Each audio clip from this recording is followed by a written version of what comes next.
Can you tell us a bit about your wedding day? My wedding day was hectic. Um, I, I didn't get to bed, and neither did my husband to be.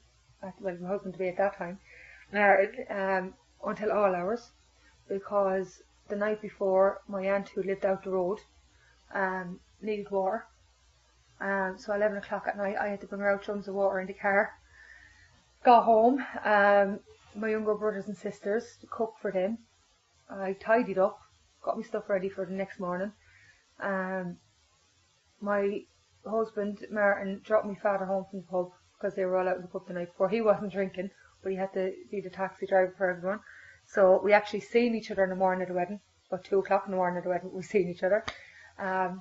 Then basically woke up. It was very emotional. A very, very emotional day, because it was, to me, it was letting go of all I'd known, of who I was. I was the oldest daughter. I was the oldest sister. I was the babysitter.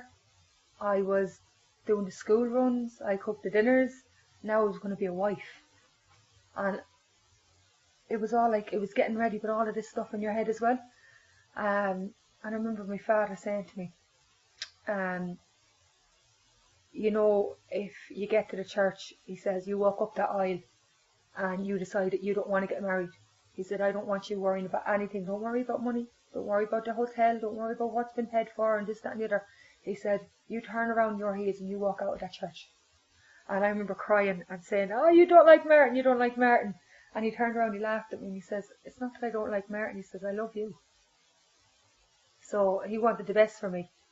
And I remember getting ready, and so the bridesmaid, getting all the photos, and everything kind of went in a blur because my mind was focused on getting to the church.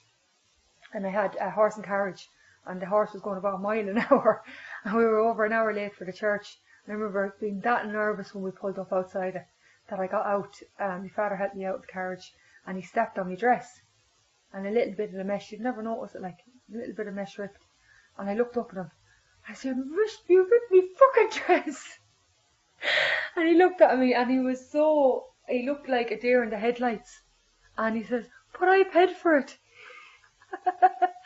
I looked at him and I felt so guilty all through the service. I was just looking at him thinking, I need to apologise. Would the priest mind if I go down and apologise and all this stuff? And then I remember walking up the aisle and saying Martin, and thinking of the words my father said, and knowing that option was there was such a relief, because I knew I didn't want that option of turning around in my heels and walking out. But to know that I had the support, that if I wanted to do that, that I could do that. I remember looking up and Martin turning around and shaking my father's hand. I actually had the picture home, I can see it in my head, and he smiled at me, and he looked like a Cheshire cat because the smile went from one ear to the other. And I just remember thinking, geez, this is the best day of my life, and I never regret this. And I'm 11 years married now, I don't regret it.